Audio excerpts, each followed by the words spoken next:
Now in year number 7, it's a Yank on the Footy with Craig Wessels. Everybody sit back and enjoy a chat about the greatest game on the face of the earth. Thanks for listening, everybody, and I do hope that you will share the episode with your friends and family. Cheers!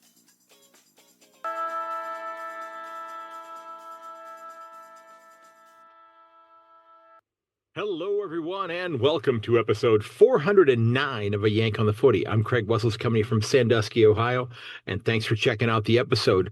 Yeah, I know I released these out of sequence. I made a bit of a mistake in numbering the episodes, so I'm actually recording the intro to this one after the Adelaide and Collingwood game from Thursday night, which the Magpies won.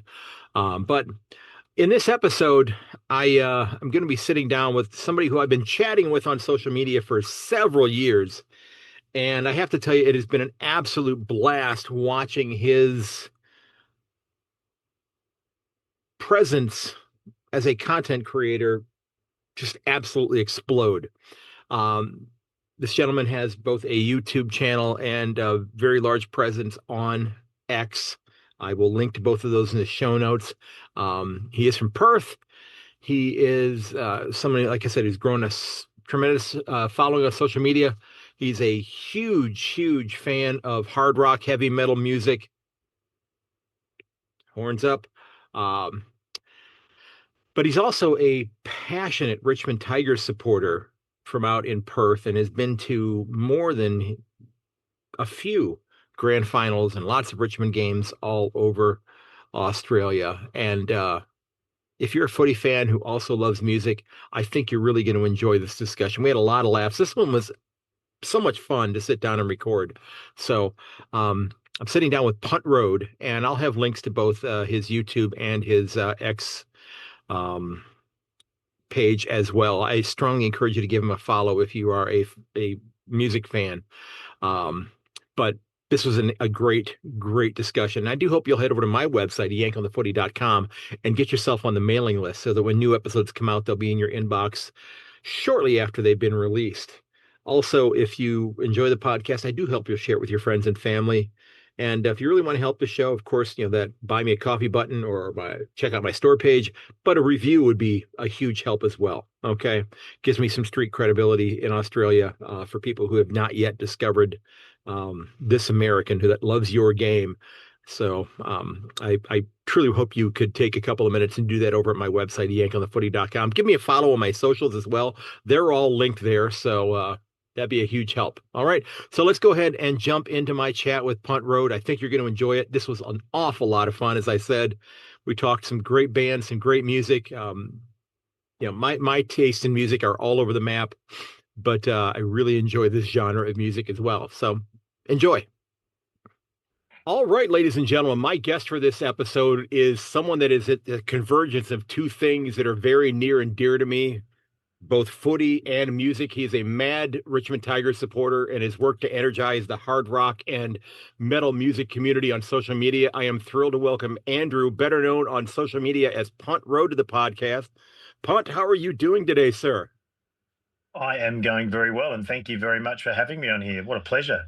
It's pleasure is all mine. We've been communicating on here for many years pre the explosion that is your social media, and it's been a lot of fun watching you grow on social media, and do you leave me pondering music choices and that sort of thing, and which one do I like better, which one do I dislike more, that sort of thing. Probably more often than I should be thinking about those things, but it is absolutely awesome that you've seen the growth in this and that you've begun to bring people together to talk about what is arguably to me the greatest type of music that is out there. So we're going to be talking about music quite a bit as we go forward here, but of course this is a footy podcast and you are a mad Richmond supporter. I know this has not been the most wonderful year for the Richmond Tigers, but are you satisfied with the progress that they've made this year? I mean, and I know it's very small steps, but are you happy with what you've seen? Yeah, I mean, I was happy at the end of the first game against Carlton. I mean, to beat Carlton's always a great thing, but to get a win in round one, and what was hilarious about that was I went to the game with a very old friend of mine who's a West Coast Eagles supporter. Not to the game, but watching on TV. Sorry, and he said to me before the game, "You won't win a single game for the year." Now, the irony in that with West Coast was not lost on me towards the end of the year. But to win 5 games, to unearth some amazing young talent has been, really great to see, and also to have they really took a risk as far as the draft and going heavy on that with Tasmania coming up. Hmm. And I think they're in a pretty good position to move forward. And, once again, let's compare to the two sides that are close to them, West Coast and North Melbourne. And you'd have to say they're in a better position, even though North's been at the rebuild for some time, and West Coast is seemed a long way off. So yeah, I have no complaints. And Richmond are a great club with great members and great people around them, and I love the positivity even when they're down. So Yeah, yeah. I'm happy. Yeah. I have to say, for those of you that didn't listen to my preview at the beginning of the season, full disclosure, I did have North Melbourne finishing eighth on the ladder. That worked out extraordinarily well, didn't it? Um, Whoops. I just thought this was the year that they were going to make a leap, and well, they stubbed their toe instead. But you know, Richmond has been a fun club to watch play. There have been struggles this year, of course. They are still growing, and some of the veterans that are on the side right now, it's a good possibility they may not be on the list the next time this club plays finals. Um, Yep. but I think that's a fact. yeah, so you're in a unique position this year in terms of the draft because you've only got 2 picks in the upcoming draft right now. But as it sits right now, they're picks 2 and 3 because you have North Melbourne's first round pick in this year's Yes. draft. So Yep. there's an opportunity to bring in a couple of really blue chip youngsters to further to stock the pond, if you will.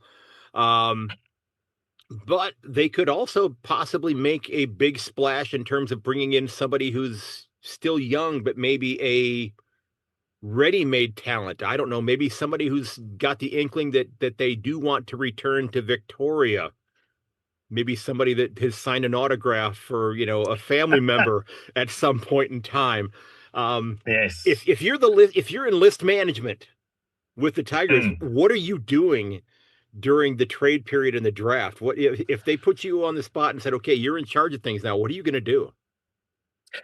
Yeah, well, I mean, I think it's got to be contextual, right? Because obviously they had such a draft haul at the last one, and they brought Hmm. in so many good players. So you've got pick 2 and 3, and I suppose there's one question: do you package it up and try and get pick 1? That's a thought, right? Maybe there's someone you desperately want, but you probably don't need to do that at pick 2 and 3. So the other question is, do you look that to get the person that we were alluding to in Mr. Harley Reid, although all rumours out of West Coast that he's probably not going to move on, but Okay. you never know. Look, if I was in charge, I would probably stay the course and go with back to the draft and continue on. And the reason I would do that is I think with the Vlostons and Human Meatball and Lynch and these guys to actually keep them within the Richmond system, so they've got good, strong-bodied, mature statesmen that are playing within the team, and Right, they're right, helping grow these youngsters, right? right. So if they can add another couple of youngsters over the course of time, they filter out the ones that are working well. They keep them. They can potentially trade some of the ones that maybe they don't see as good, and then hopefully not, but maybe there's some delistings. And I kind of look at that a bit like when GWS. They did that very well in their early years. They kept the really good ones and then they were able to trade out and bring in either Hmm. draft picks or decent players. So I would probably go back to the draft table. That's my opinion. Having said that, if they got Harley Reid, just for argument's sake, that would be not something I'd be quite happy. I wouldn't be bursting into tears. No, yeah, but it would make draft night so boring, though. But I mean, in a good way, I guess. But it's and I don't. but I think ultimately then you also have to look at him that if he makes the trip home, he's going to command a significant chunk of the salary cap, which then Yes. could Yep. also which could then also hamstring or limit the club's ability to fill other holes with, delistings or signing free agents and that sort of thing. So it's not an easy thing to do. And as you mentioned, you have that specter of a couple of years from now, possibly, depending on the stadium situation, Tasmania coming in and and beginning to draw, players away from other clubs, and there may be something that compels clubs to allow other players to leave to join that new club. And of course, then I don't know if you saw it today that Canberra officially raised their hand saying we want to be the 20th Mm. club. Yes, yeah. I have some very strong opinions on expansion, which is very unpopular.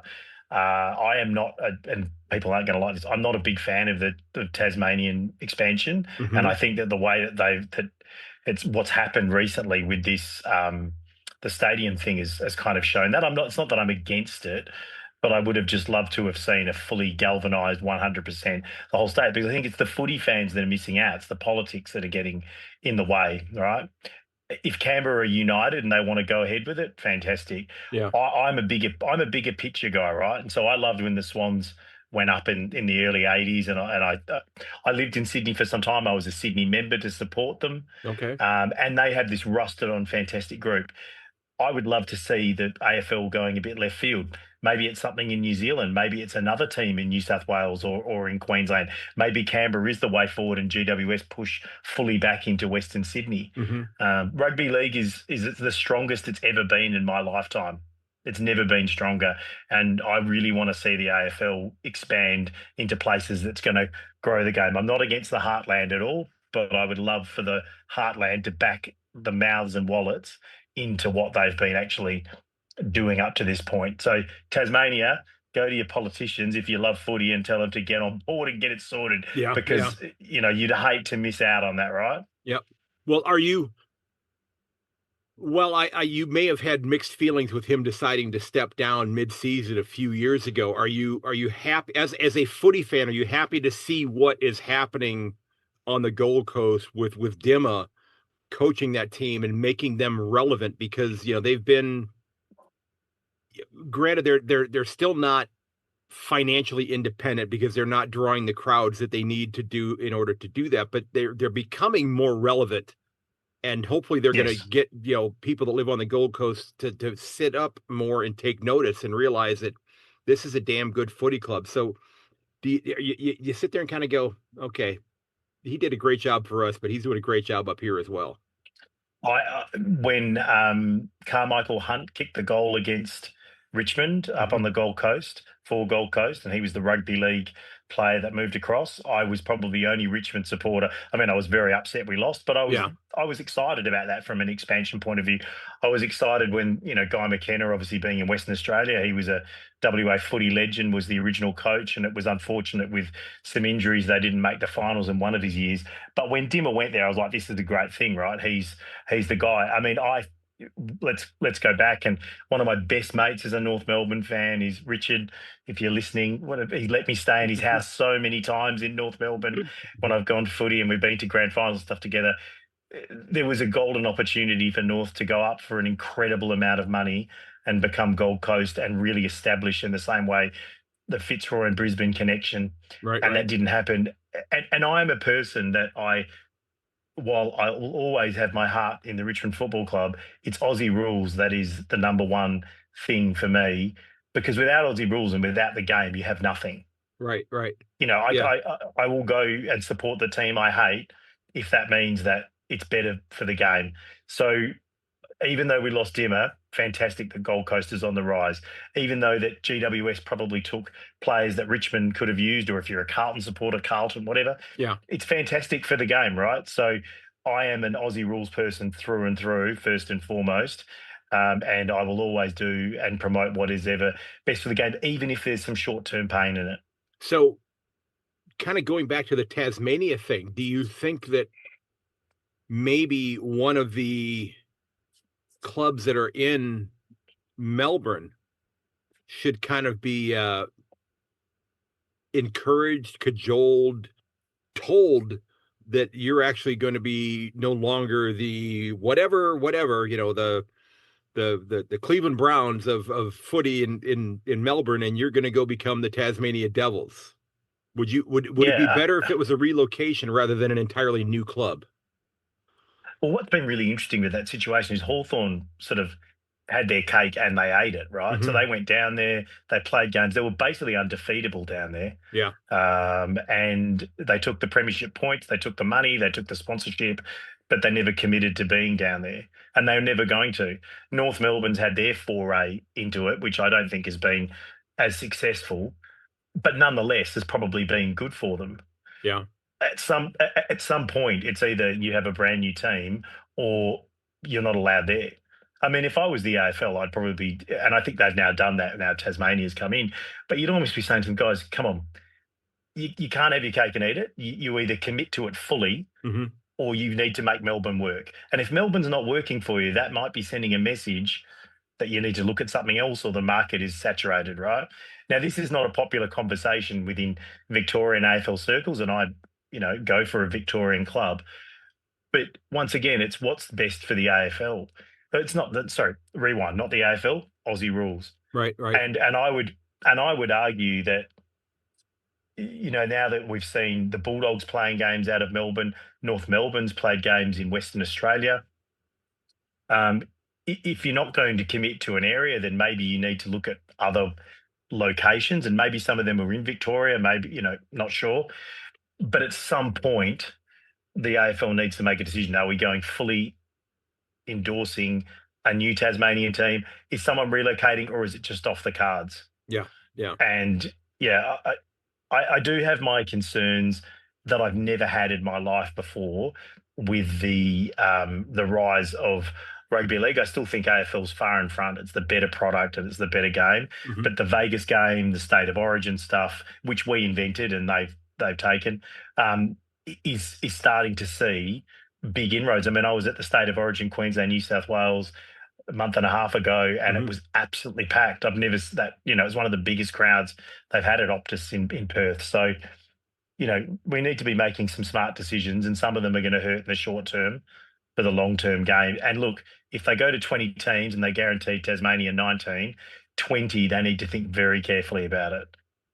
Yeah. I just wonder, I guess, and I've asked this of other people as well, is there enough talent, talented players to fill 19 and then 20 lists? I mean, we look at, North Melbourne, who has been in, rebuild mode for quite some time. We look at West Coast, who, you know, granted, I know you went to see them play Adelaide earlier today in a very spirited game. I haven't watched it yet, but it looked like it was a game that Adelaide is just thankful to get out of there with 4 points. Pretty much, But pretty much. but overall, is there enough talent in the country to add another basically 80 to 90 players onto two lists at the highest level? Yeah, and I would say I don't know what the answer is, but I think if you look at AFLW when that had Hmm. less teams, the quality was significantly better. I'm not taking anything away from the ladies that play it, right? Right, But right. I don't think if you objectively looked at when they had the lower number of teams to now that every club wanted their own, it's really great that every club, Fremantle was the only one in Western Australia, so West Coast wanted to jump on. And this club was the only one to say, but the quality has been so diluted on the playing stocks, Yeah, and yeah. I would think that the men's game would suffer a similar fate. This is not a gender thing. This is a human population thing. How many people do we have to play it? And I think every few years as expansion went on, you sort of had this catch up moment where you there was this whole idea of let's get athletes into the game. Right, And right. athletes are great, but they don't have the footy smarts, the tactical knowledge, the understanding of where the ball's going to drop, even simple things like bouncing the ball, Hmm. stuff like that. I'm not saying they can't do it, but they're not it's not a natural skill to a lot of these players that have. and they've had to go to Ireland. They've had to look at basketball. They've had to Mr. Cox for Right, Collingwood. I right, mean, he's a prime example. And I love all those stories, and let's keep them happening. But when you watch a pure football player who grew up playing football, who is a footballer, right. the quality in that to me is a lot better than a runner or an athlete or Hmm. someone like that. Mark Blivkars for Geelong Yeah, he's an athlete extraordinaire, right? yeah. And he's one of the few that has probably the skill level to be able to do it. Kuda Feedy's Hmm. most amazing skilled athlete, but there's not a lot of those guys. Then you have someone like, I'm going back in time here, but Greg Williams, who played for Carlton, who was quite a sort of stocky guy, but his football ability, 100 handballs left and right every single day, and Yeah. all this sort of stuff. So you can expand and you can get people to fill the gaps on the list, but what level are they going to be? Right, right. The one positive to come out of it, the state leagues, and particularly with the mid-season draft, and now starting to see some of these guys who weren't picked up for what maybe they were too short, or they were slightly too slow, or their skin fold test was not right, or whatever, Or they are were now getting an 25. opportunity. Yeah, or they Yeah, were too old. yeah, Yeah, I mean Tim Kelly and God, what's his name? Podsel Daddy from yeah, Geelong back in the day. yeah. Yeah, I mean, it's great to see these guys being given an opportunity. So there's always a silver lining to it. But yeah, I do have concerns about it. But look, the AFL will continue on in the way the AFL wants to. Right, right. I think there needs to be more voices and custodians of Australian rules football. In the same way with cricket, everyone loves the Australian cricket team, but cricket is the game of cricket sort of supersedes Hmm. it all. Yeah, Although if you're in India, they'd argue that maybe that's not the case. yeah, exactly. Yeah, but you exactly.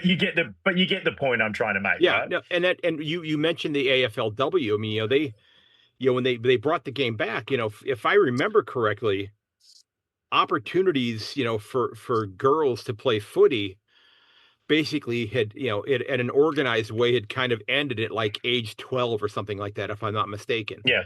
And then you Yep. and then you bring this league in and then say, okay, now we're going to have these 18, 19, 20-year-olds who have gone off to play basketball or soccer, or they're swimmers or they're runners or they're tennis players, but they played footy when they were 12. We're going to bring them back in, and they got a lot of them up to speed with the smaller number of clubs in the league. Yep. But then they added another, however, whatever it was, to get to the 18 sides, and then the pond of the supply of players who were ready to fill those spots. As you said, the quality of play has declined a little bit.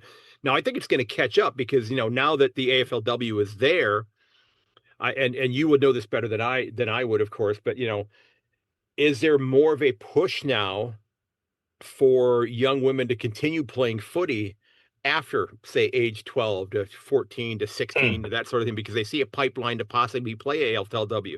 But there are so many other things like netball, cricket, basketball, other sport that are Soccer are is pulling massive in at them. Australia. Yeah. Yeah, and soccer is massive in Australia for girls too. And as someone, I've got a young daughter that plays a number of different sports. Hmm. Yeah, look, there is a really big push now, I think, for girls to have a pathway into football, which I think Hmm. is fantastic, right? But I don't look at that any differently than, say, when the VFL was first founded, they didn't start with 18 teams. Hmm. The A League in Australia, the soccer, I always felt it has a better quality product when it had less teams. And one of the teams has just lost their license Hmm. in Victoria. Everyone wants the TV rights money, Right, right. and everyone wants to have their. I think in the AFLW, it's more about like the representation. Each of the men's clubs wanted their ability to field a women's club, which I totally get. Yeah. But maybe they just needed to stage that a little bit further out and allow um, the talent pathway to catch up. And look, in a perfect world, you could have actually structured it so you had 3 or 4 teams in Victoria, one in South Australia, but then you lose that sort of integral club feel and Hmm. tribalism that you only get with those established clubs. Um, but yeah, I think it's a problem across a lot of sports, and I think in a place like Australia as well, the talent attraction for sports, from everything from athletics to swimming to footy, rugby league, union, Right, right. cricket, whatever, is massive. And gone are the days where you can play cricket in the summer and football in the winter. One of my good mates' dads, Mick Malone, he played for Subiaco premierships, and then he played cricket, Test cricket, and one day international cricket for Australia. Hmm. Good luck trying to do that nowadays. Just it just wouldn't. It doesn't happen. And so they have to make a choice. And there's only one body to go into one sport. Exactly, exactly. Yeah. So I know you're not a supporter of this club, but since you live there, I at least have to ask because you see the news there. What do the Eagles have to do to actually become relevant again? I mean, this is arguably one of the wealthiest clubs in the comp, and they've been horrible for the last few years. I mean, it's Adam Simpson. Granted there were a ton of injuries. I used to joke that he would he would drive to all the local Hungry Jacks to the drive-through to see if the guy that was going to hand him his Whopper was like 195 centimeters and say, hey, you want to play key forward for me this week? Because they were so beat up. But what can this Yeah. club do to become relevant again? Do you know what? Today, and I've been to, I don't know if we're going to talk about this later, but my footy story is actually pretty entrenched with West Coast being in Hmm. WA. And I've been to more West Coast games than any other, more than Richmond, Hmm. easily more than Richmond, just living over here. 32,000 people were at Optus Stadium today. That is the lowest for an Eagles game I reckon I've been to since maybe the early 2000s when they were Yeah. having a real shocker back then. To their due, to the fans' due, like most of the time, they've turned out even when things have been bad. And in fairness, Harley Reid didn't play today, and he's got a Right. lot of Right. people through the turnstiles. I think just him. I think there was a bit of hubris with West Coast being the big boys in a small town who'd consistently made grand finals and won grand finals. Hmm. The Kelly trade, and you can go and ask my mates about this. I thought that was a disaster. When I'm on record as saying that I didn't think that was a good idea at the time, not the trade, but what they paid for the trade. And I think that's come back to haunt them inadvertently. But the big problem with them was that they kept players longer without trading them out. I mean, you look Yeah. at the Collingwood with Treloar, Richmond with what we've done this year, and there's a bevy of other clubs that have done it. West Coast always felt they were in it, and their fans told them that, and the media told them that, and now we kind of are where we are. They've got probably the most low-profile coach in their history. I'm not Hmm. saying he's bad because obviously ex-Richmond and all that sort of stuff, Right. but Right. he's very low profile, and arguably they're when I look at the Richmond side, you have the Bostons and the Lynches, and there's people that players people know. Harley Reid's in his second year of football, and he's the marquee, most well-known guy by a factor Yeah. of 20, Yeah. right? So it's a difficult time for them. And I sat in the president's lounge or whatever it's called for the Richmond West Coast game, and there was a lot of grumbling and a lot of people sort of upset about what the players were doing. And they still love West Coast and they're still massive supporters. Right. But it's like we need to go through this list and we need to make some rapid changes. So I think for West Coast to become relevant again, and who am I to, like, I'm just a guy. But if I was in charge, I think there'd be a lot of very serious conversations at the end of this year. I think there'd be a lot of trimming of the wastrels on the side, some serious trading, and if possible, and obviously now with the draft. I think the thing that's going to be so hard for them is it's going to be hard for them to trade away because they just haven't got that many marketable players. There's not a lot of people with much currency there. And then also today, just to sort of add insult to injury, it was Jeremy McGovern, and who were the other? There was a couple of players there that were key players who've retired Hmm. as well. So, yeah, it's tough. It's tough. And then this is the final barb for them. Fremantle's doing really well, Yeah. Yeah. Yeah. That and does not and sit everyone well loves with Eagle Freo. supporters. Yeah. And everyone loves Freo. Like, I mean, I don't care who I go for. Everyone wants Freo to win their first flag. Once they've won their first flag, everyone will hate them. But, Yeah. but up until that point, everyone wants Freo to. Yep. It's a bit like St Kilda. Like, I feel this way about St Kilda. Like, I want St Kilda to win a flag. It's been so long, and I look at some of those older supporters, and I just think, man, it would be so cool to St Kilda would be the party zone, in the whole of the world if they won one. And, That's and I true. think the same thing with Freo. So, and Freo is a magnificent place. If anyone's listening, you haven't been there, go down there. Great bars, great restaurants. And when they made that grand final 12 years ago, what it was, like Hmm. the whole place was just buzzing with activity and whatever else. So, yeah, a bit off topic, but No, that's okay. That's okay. Now we love. you've been to 9 or 10 grand finals in your life. So you've made, I have, yes. so it's um you I was going to ask you, I know which one of them is your most memorable one. I think I can safely say that's 2017. Yes. Yes. Okay. When, I don't know if it's the best I've been to. Like it was the best for me right. Yeah. personally, Yeah. but yeah, I mean, look, I can put my hand up and say 2019 was the worst and best. So worst for people objectively, Hmm. best for me subjectively as a Richmond fan, because I was able to turn to my wife after about 10 minutes and say, I'll go get the champers. Like it was celebration time. Like, sorry, GWS, who I also love, but it was celebration time. 2017, obviously magnificent because of Richmond's drought and whatever else. Right. Right.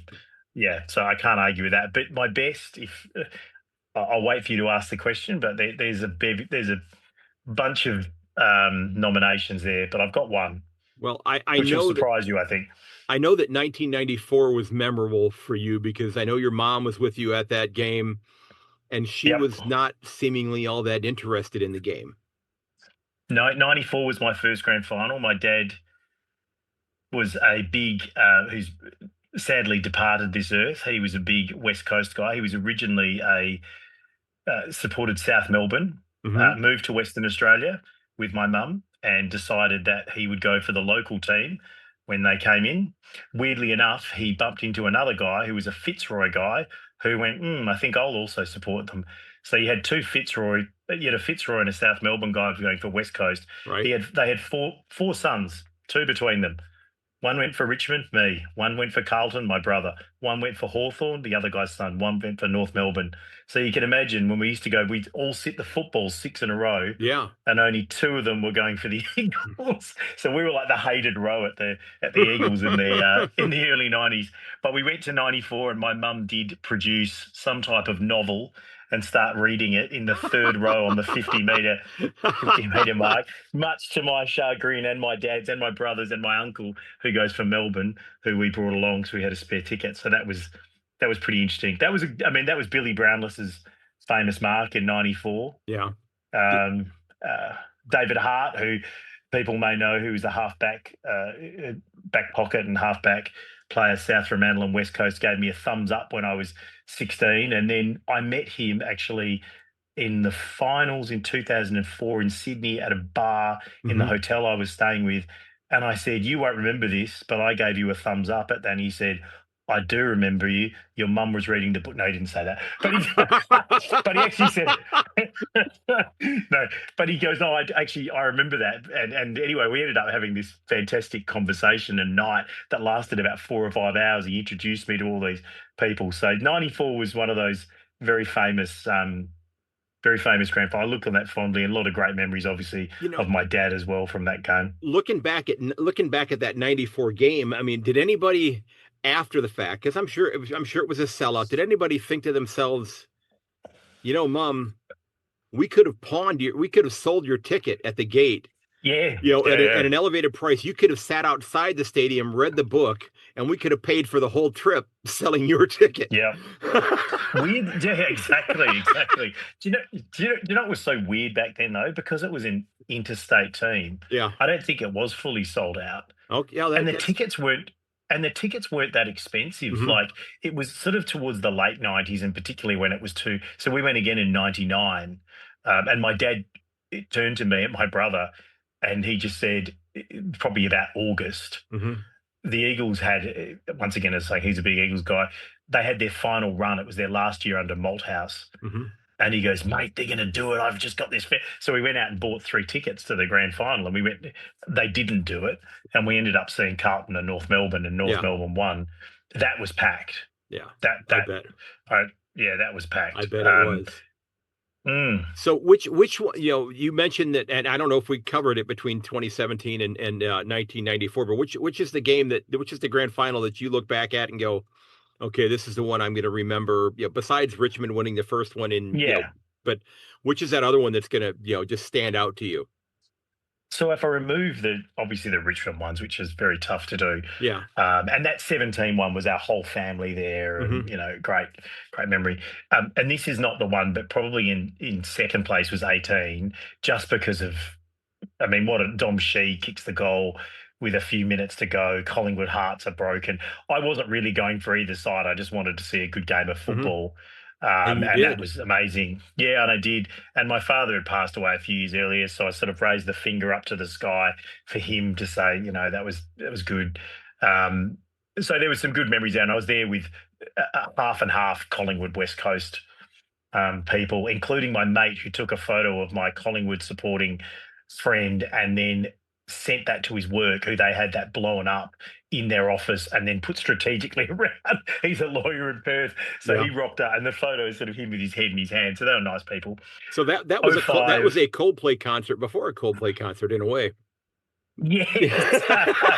Yeah, that's it. I know, the poor guy.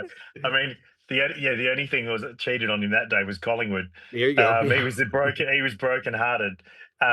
Oh 05, so oh 05 and oh 06 was this great football story. Sydney, West Coast, one of the ultimate rivalries. I mean, I think they had combined total of about 10 points or 9 points or something between them over the course of about 4 games or 6 games, what it was in both final series. Just amazing.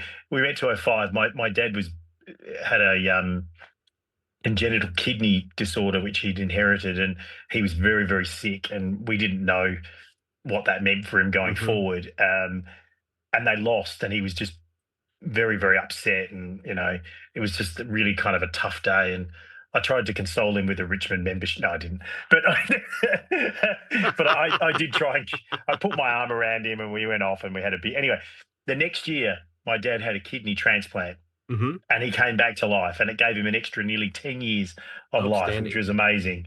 And we went to oh 06, and we went through the full year, Hmm. and then they played Adelaide in the prelim from memory. They were down. Cousins, Kerr, Cox, all the guns came in. They ended up winning that game. And we were sitting there going, we already had the tickets booked. It's a long flight from Perth. It's expensive. And they won. And we're like, thank God. Because if I'd had to go see Sydney Adelaide, who probably would have scored 40 and 41 points between them, that might have been an end of life moment. So we got there, and I just remember the last 10 minutes of that game. And I remember my mates actually laughed at me when I said this, but I said, like, people, I couldn't breathe. People didn't breathe for the last 5 minutes of that game Yeah. Yeah. because the whole game had been sort of 5 to 10 points difference. And then you had that, Hunter, Chick, the smother, the goal, they held on. And it was that bookend between oh 05 with Leo Barry Star, which you never really hear about the Hunter. That and the Embley mark and stuff doesn't get the same reverence as that, because obviously West Coast are kind of like the Collingwood of Western Australia, so no one's going to give them the support. Where Sydney was a real fairy tale. So that oh 06 on a personal level Hmm. and the closeness of the game Yeah. was really quite an amazing experience. So yeah, look, and grand finals for the players are so special because they're so hard to get to and Right. Right. all that sort of stuff. But I think for fans, um, particularly people who support the club or are emotionally invested in it, are just amazing things. And I would implore anyone who hasn't been to one to try to get there and go, and Hmm. fingers crossed Yeah. it's a close, great contest. And we've been lucky, because I think back to the 90s, and there wasn't a massive, I mean, 92 was decent. 93 was okay. There's a couple of others in there, but there was a big run of not very close ones until we got to that Brisbane Collingwood epic. So we've been very blessed with some really amazing games. Now, I do have to go back even further in your fandom, you being a supporter of footy and a follower of footy, but can you tell us a story about how you actually assaulted a player from Claremont? Yeah, so wow. Yeah, okay. Claremont, Darren Clem, I think was his name. Yeah, so I used to, my good friend Roscoe, if you're listening, he's probably not. He's not a technology guy, so I'll have to give You'll him the have to send transcript. him a I'll link. write it out. There I'll you calligraphy it. go. Um, he's going to hate me for saying that. But yeah, him and I, we used to go to all different games and the Royal Show and all these stupid things that you do when your kid's living in Perth. He was a big Claremont guy, and we went down to one game and he's like, oh, we're going to go behind the goals and we're going to, you can mark the footy and we'll kick it back. Oh, yeah, okay, great. So the ball went in and some kids tried, I was sort of throwing kids out the way to get this ball. I'm a kid as well, just by the way. I'm not 25 or something. So Yeah. Yeah. I'm not assaulting people 15 years younger than me. We were all like 12 or whatever we were. And I got the ball and I went and I did this perfect stab pass directly in the back of Darren Clem's head. And he turned around. He was absolutely furious. I sort of feared for my life for about Yeah. 20 seconds and then realized that he'd have to jump the fence to get me. But yeah, those waffle days, they were crazy. I mean, people, you'd always jump behind, they'd score a goal, you'd jump on the ground, you'd mimic the goal Hmm. umpire. Back then when they used to wear the lab coats and the Yep. white Yep. hat, and which I think AFL, bring that back, please. The rest of the world loves it. Bring some of the majesty, even if it's just for 1 or 2 rounds a year. I'd Yeah. love to see it, right? Yeah. Um, It's but go ahead. I was just saying, it's just so unique. So we used to jump and we'd do that. We would obviously grab the ball, kick it back in. The trainers, my mate put a chip bucket on the trainer's head. The trainer picked up his little foldable chair, whacked my mate over the fence with it in his head. I, And back in the old days of Subiaco Oval, they used to have a standing area. And so we went there for a final, maybe 1991, West Coast Hawthorn, I think it was Dermot, and all the great Hawthorn mhm. team, like the amazing Hawthorn team. And we lined up to get into the ground, and you had your paper ticket. And then as soon as you got through, you had to run to get into the wooden planked seat area. Right. Right. And my mate Ross and I, we ran and we sprinted there and we sat down. We're like, yes, we got these seats. Next second, these hands just go, oh, bigger guys, yeah, you're out of the way. They just picked us up and moved Wow. us and out of the way. And yeah, it was kind of the Wild West back then. But so many amazing memories Well, of footy back when it was a real suburban sort of yeah. tribal thing, both waffle and then later was AFL. When the game was a much more physical game than it is now, Yes. the white hats and the lab coats, to me, they don't look like lab coats to me. These look like guys that are gonna, they finish up the game, they're gonna go work their shift at the abattoir. But they're going to the slaughterhouse and Uh, they're gonna uh, start, dissecting cattle or hogs or whatever the case may be. So maybe they uh, come back in, oh, I had to work the early shift and they come in. maybe they're Cannibal Corpse supporters. Yeah, exactly. Uh, Who knows? Exactly. Who knows? Yeah. And Now, and I think, sorry, just one other thing. I was say back in the day as well, like one thing that's changed so much, and this is where I say Aussie rules and AFL. mhm, The AFL is, and like all sports, and I'm not against it. I understand why it has to happen. But back then there was not that corporate style of supporter and yeah, yeah. watch it. It was like we all went. I mean, I'm sure there was, right? But I had no connection to it.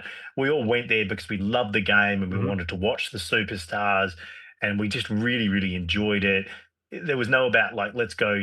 I said before I was in the president's thing. Like there was none of that. It was just you go there to enjoy it and you understand it and you get it. It wasn't a sort of a social event, as in like I want to be seen. It was like you just Right, wanted right. to be part of the footy, and I think I look at that time and you can never have that back. I mean, you can go and watch Waffle and you'll get that, or use Sandful or Yeah. VFL, but you'll never ever get that back at that sort of top level of what it was back in the day. And more's the pity because players like high fiving you and jumping over the fence, as I say, to do the goal umpire goal salute and stuff. Yeah, that was just fantastic. So I'm glad I've got those memories. They're very, very cherished. Yeah, that is awesome. Now, and you mentioned, and we're going to transition and talk some music here in just a second, but you mentioned one of Mm, your big influences on you was your grandfather.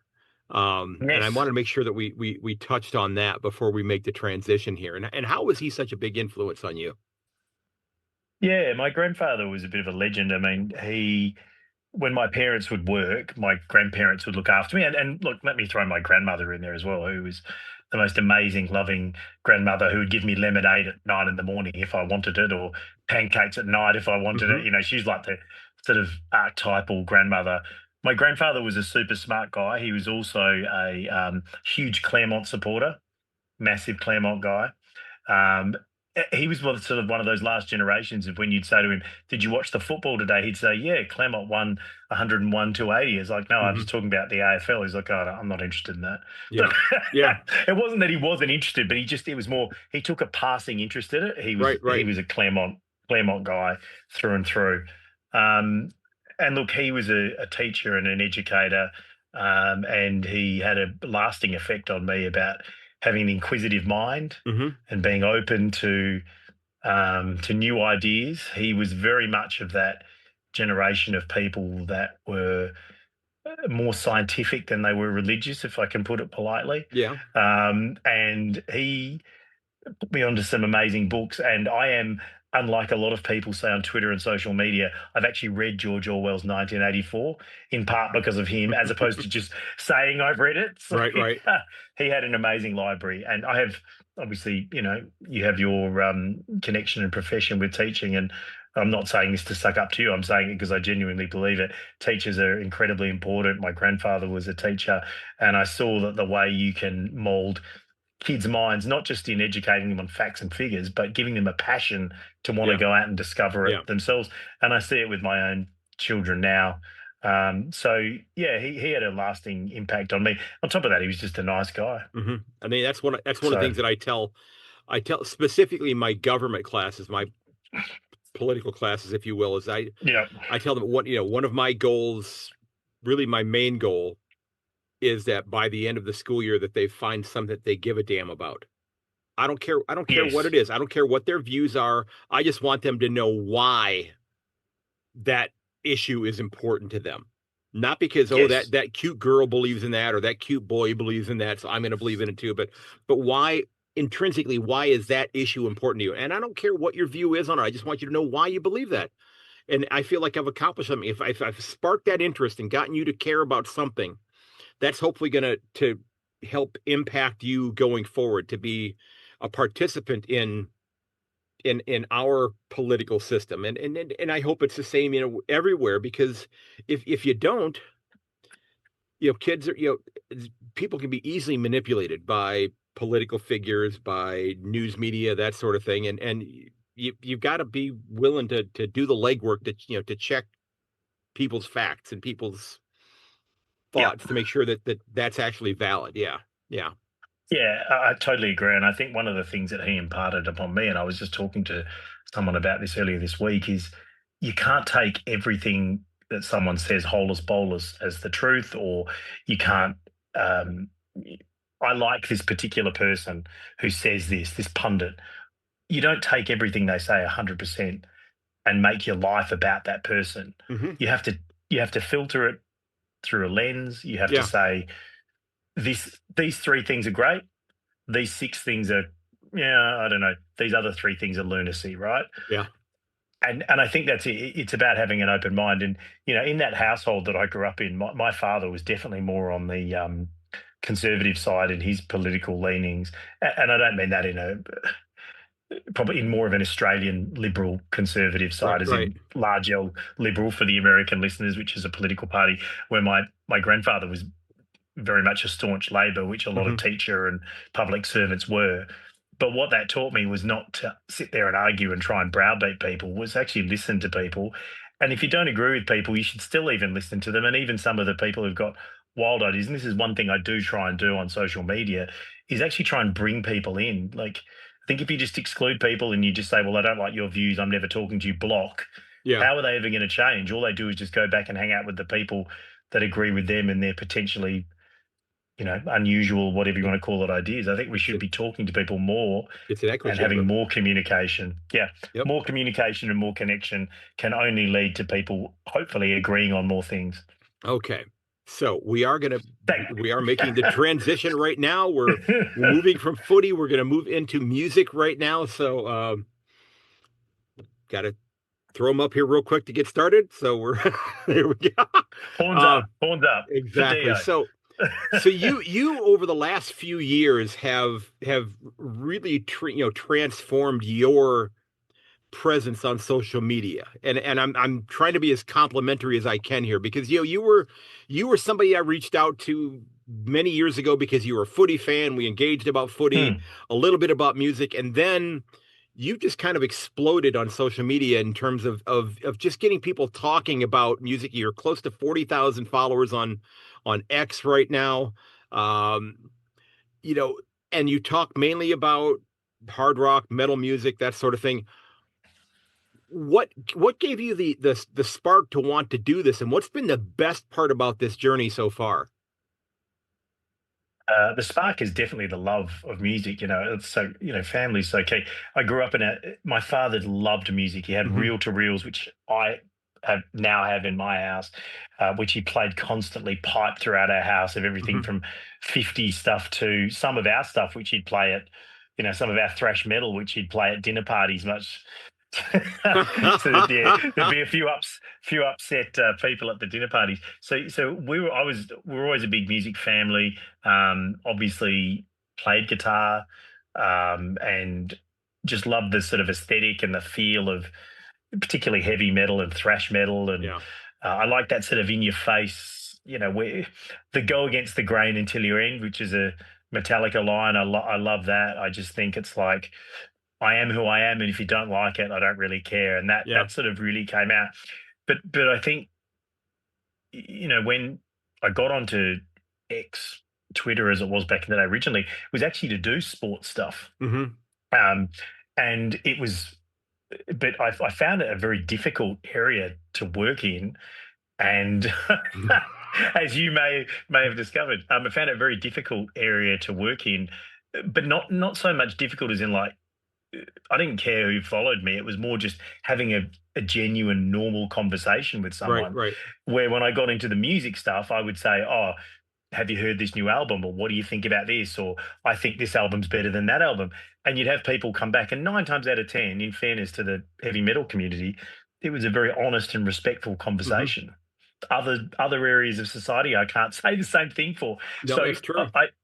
yeah, so it started off pretty slowly, and then as sort of time progressed and I connected with more people and realized that there was potentially this is something that people liked, it just sort of started to grow from there. And as a bit like what I was saying earlier, it's trying to have a communication point and a connection with people and be positive. And Yeah. that was probably the other part about it was particularly, and this is not a left or right thing, because I think on Twitter, the left and the right can often be at the extremes as bad as each other, right?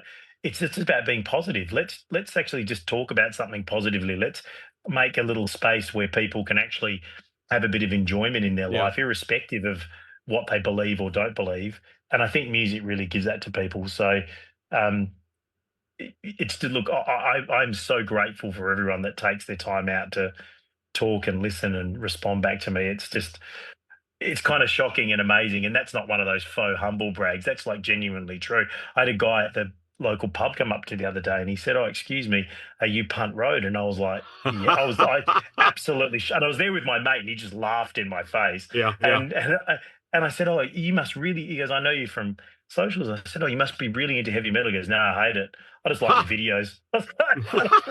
Like, I don't know what Venn diagram I fit in with, like Punt Road stuff, but don't like Don't like heavy the metal. music. Yeah, That's a yeah. that's a crazy, thing to not like, the genre of music and still that is rather odd.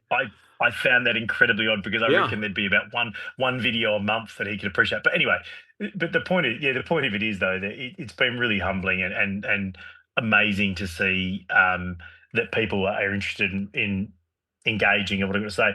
But I suppose the flip side of that is I am really interested in what other people have to say, and Yeah. I really love their comments, and it's the amount of new music and bands and amazing videos and things that I found. And coming from a very isolated city in the world in Perth, it's just been a real joy. So, I think about myself, if I was 15 and Hmm. they'd had Twitter back then, I probably would have been literally locked in my room, just Yeah. message, tell me about the latest song. What's this? What's that? So, yeah, it's amazing. Yeah. So, you talked about how your dad had a lot of influence on your musical choices by playing some of the same music that you're a fan of today.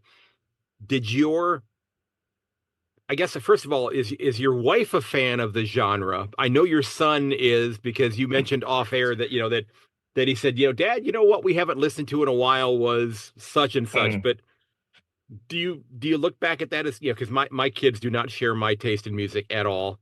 Um, I'm always the dorky dad. Anything that dad likes is a bad idea.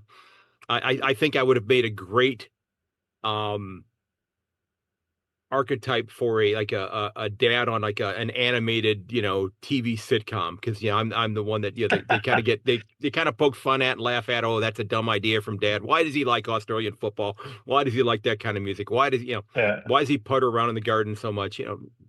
Okay, whatever. But you're so I guess your wife, I have no idea if she's a fan of the genre or does she just tolerate it with you or but I know your son is. I have no idea if your daughter is a fan of the music either. So does Yeah. it get played a lot at home or is Um, it a lot in your earbuds? yes.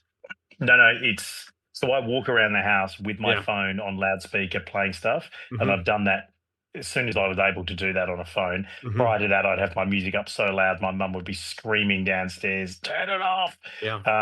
So my wife had literally never heard anything heavier than Backstreet Boys when she came to Australia from the small island nation of Mauritius. Uh-huh. Hello, everyone in Mauritius, lovely place.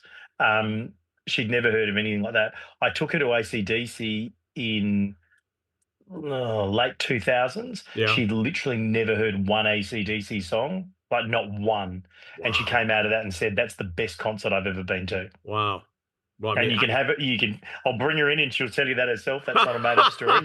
She was amazed. We went to Guns N' Roses. She thought that was amazing. So look, she certainly. I think the heaviest she would get into is Megadeth, Hmm. and that's she's got no choice in this house, right? Right, But right. but the songs. What's hilarious is the songs that she likes and this is not actually too dissimilar to me and to my brother and I growing up in Perth. Like Escape on Ride the Lightning, we couldn't Hmm. understand. Like when I got onto Twitter, I remember ringing my brother up and going, "Everyone thinks Escape is a crap song. Yeah. Even the band." He's like, "No," and I was like, "I've seen in this article." He's like, "That was our favorite song." It's Yeah, like yeah. because we had no context and we had no one to talk to about it, so we liked what we liked, and it was free of any influence, right? So Yeah. it's quite innocent. Um, Anyway, so she comes to me and she's like, "Oh, I just think Risk is just an amazing album. I love all the songs on that." Her favorite Guns N' Roses album, Chinese Democracy, and that's Okay. legitimate. She's just like, "I just think Yeah. it's the best." Yeah. She likes Blood Sugar Sex Magic by Red Hot Chili Peppers, so she's got one 10 out of 10 there. There you go. But she's really been so accommodating. I'll put it that way towards my taste, but overall has actually learned to really like and enjoy a lot of it, and will actively sing along to various songs. Yeah. "NIB" is her favorite Black Sabbath song, Okay. so that's a Yeah. My that's a quality I tune. mean, I grew up as yeah, by either 12th or 13th birthday. I'll have to go back and look at the year, but my mom got me, it came out 2 days before my birthday. Alice Cooper Goes to Hell. When your Oh mom yeah, gets that for your birthday, a couple days, after it's released, I mean, that was pretty cool. But, I so he was kind of my favorite artist and still is in many ways today. Um, because without him, there are a lot of bands that would not be around today without mm, him. I think you could argue that maybe even Kiss would not have been Kiss yep, without him. But I grew up different genres. Hank Williams Jr. was a country artist that I absolutely mm, loved, yep. and my wife's a big country fan. She still argues that I pulled a bait and switch on her. That I lied that in terms of our musical choices because she's not a fan of anything that is heavy at all. So when I'm listening, it's in the car, it's with the earbuds when I'm out for a walk, that sort of thing. It's not generally getting played in the house very often unless she's not home. But so yeah, I've Oh, not I've not. She and I have never actually been to a concert before together, and we've been married. It'll be 30 years this December. We've never been. You need to you Yeah. need to get her out to some. I. It's good. My wife and I went to Black Sabbath as Uh-huh. well. We actually met through music, not through heavy metal, but a band Hmm. called the Presets. Australians will probably know them. And they she wanted some tickets, and that's why she rang me. She'd met me previously, and then she rang Okay. and said, You're a music guy, can you get me these Yeah. tickets? So don't hopefully she doesn't listen to this before it's played, but I've actually bought her some tickets, and we're going to go see them in Fremantle in a few months' time. So it's a nice little Outstanding. romantic thing. And then, obviously, you talked about my son. He's Megadeth through and through. He plays Hmm. guitar. He loves it. I mean, he's got no choice really with me. We went to Megadeth, the two of us together. We've got AC/DC and Metallica coming up. He went to Black Sabbath when he was two, just under two. Fell asleep during Electric Funeral. Um, True. That was after a West Coast Richmond game, actually. We Yeah. went and saw Richmond play West Coast, and then we went there. So he's got no choice. And my daughter, and she's just sort of like, my daughter is like, I just like rock. Hmm. I like rock. So for her, I think AC/DC is her Her favorite. threshold. Yeah, she just likes anything that's a good time, right? Hmm. But so Poison maybe, but but she's a she's a big into AC/DC. But the other person that I sort of can't go past, and obviously we went across for the Aussie Black Sabbath concert is my brother, who Right. Right. he gave me my first Metallica album, my first Guns N' Roses album, my first Megadeth album. All the kind of first of those initial ones were all through my older brother, who's 4 years older than me. So I'd go to school and people would be like, "Oh, have you heard the new Bon Jovi or In Excess or something?" And like, no disrespect to those bands because I like them. I was like, "Mate, screw that. Have you heard these guys? Suicidal Tendencies. Yeah. How Yeah. cool is this?" Yeah. So Lights, camera, that was a revolution. Yeah. yeah, Yeah. yeah, classic. He Yeah. almost got expelled from school for wearing his suicidal tendencies shirt as well. They were not happy with at a school that was somewhat religious that he had Yeah. a pentangle with a goat being sacrificed on it, saying suicidal tendencies. Well, I mean, they have. Do they have? From what I've seen, a lot of the schools in Australia tend to have school uniforms. That they're, Yes, yeah. yeah, So that was his, as they said in the movie Office Space, that was his little bit of flair that he was wearing, if you will. yeah, Okay. yeah. Yeah. That's right. Yeah, that was. Yeah, I love that. That's a great movie. Michael Bolton. Yeah. Um, Yeah. that was yeah, that was a school sports day, and yeah, he sort of when he finished playing, he Mhm. decided that he would put that on, Yeah. and one teacher took umbrage to it, and sort of Yeah. all hell broke loose. And then my dad, to his credit, went down there and had a massive argument with them and got it back.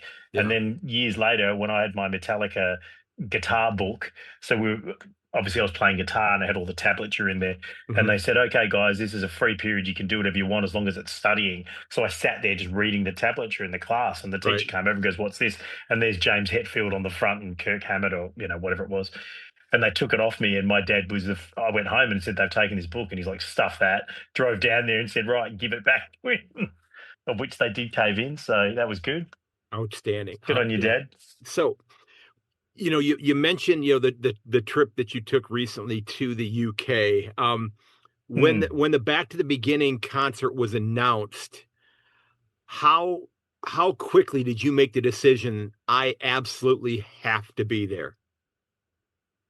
Uh, well, in my mind, it was made immediately, Yeah. but I have to. But obviously, being married, I've got to ask the other partner in my Right, right, marriage. right.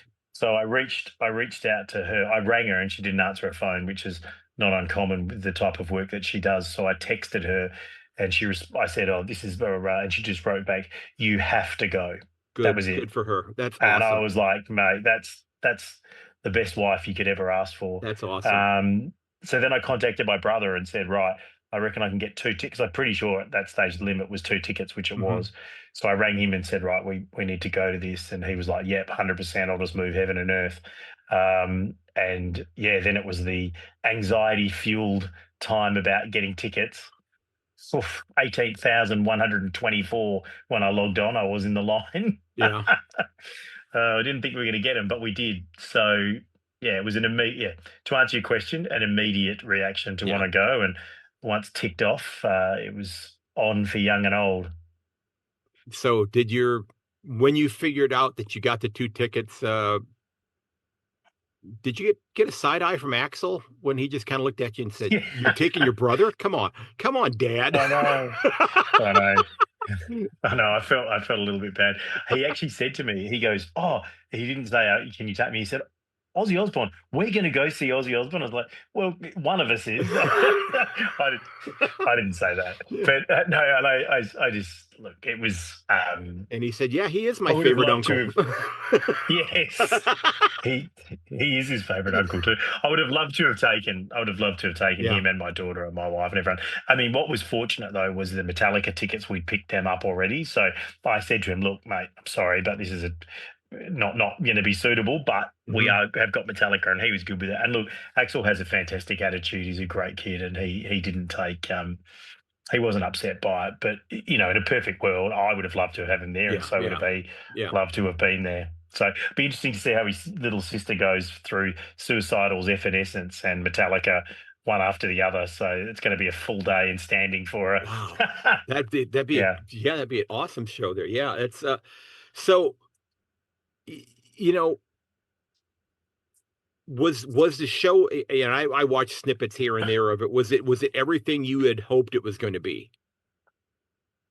I actually think it was more, and I don't mean Okay. that in a sort of in a strange way, but I kind of went in there not really knowing what to expect, and Yeah. I on purpose didn't investigate it too much. Hmm.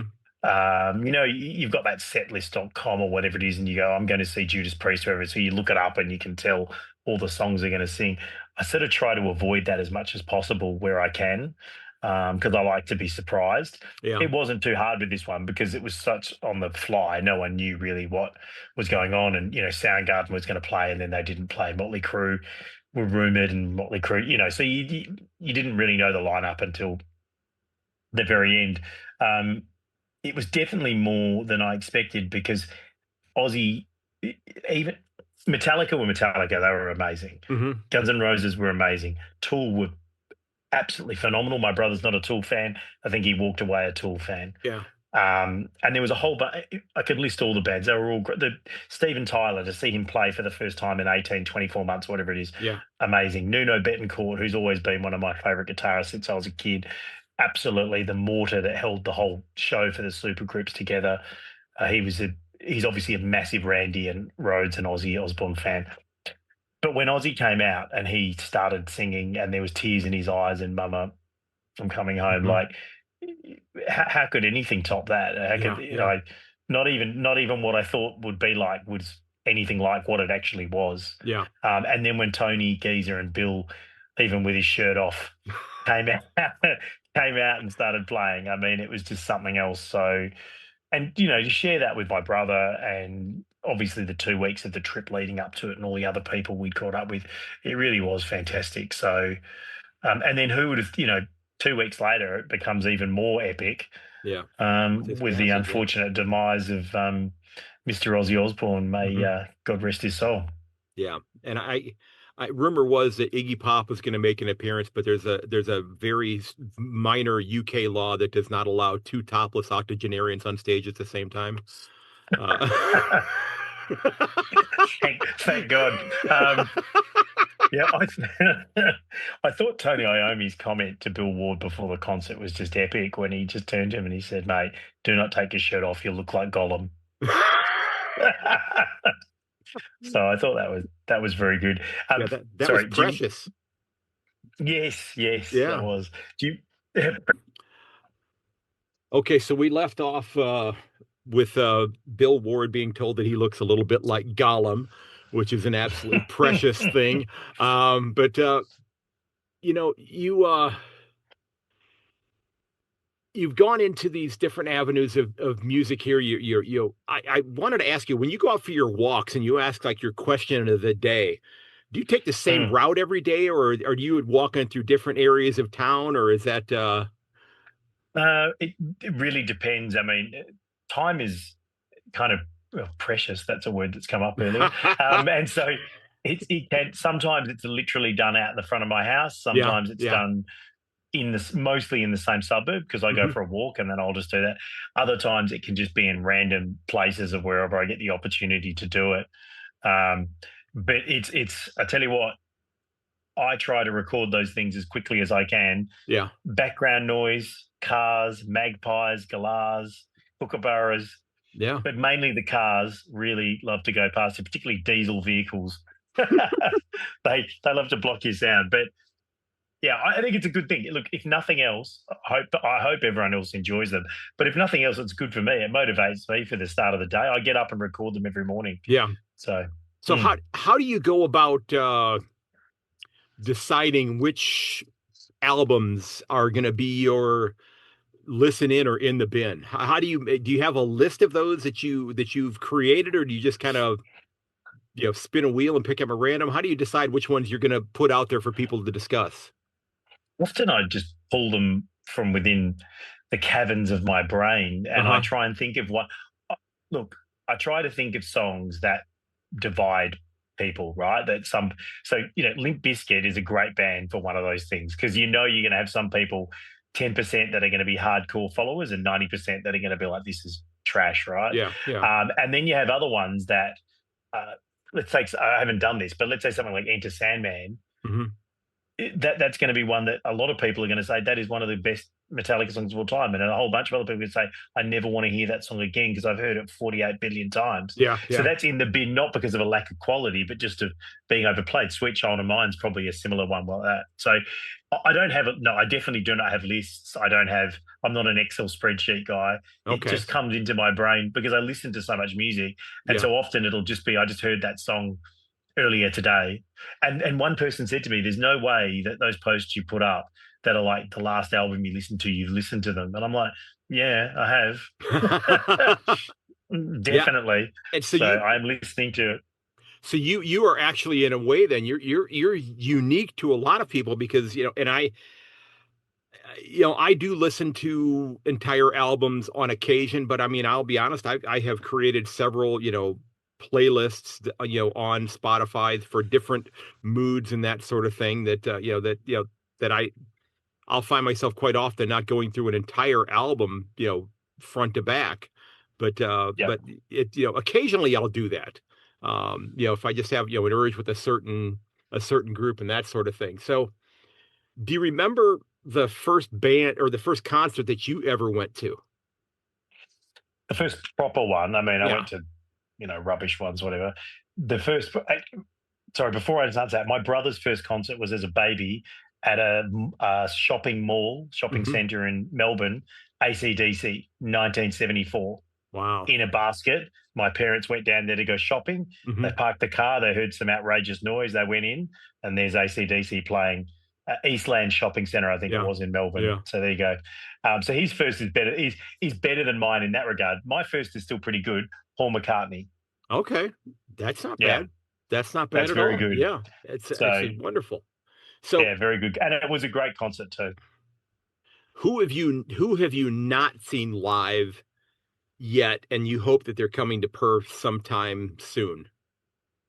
So the band that's broken my heart three times is Faith No More. Okay. They've supposed to come three times, and twice.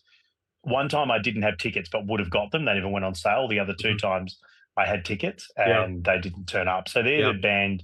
I mean, there's a plethora of bands that I would probably put in there, Yeah. but they're the one that really.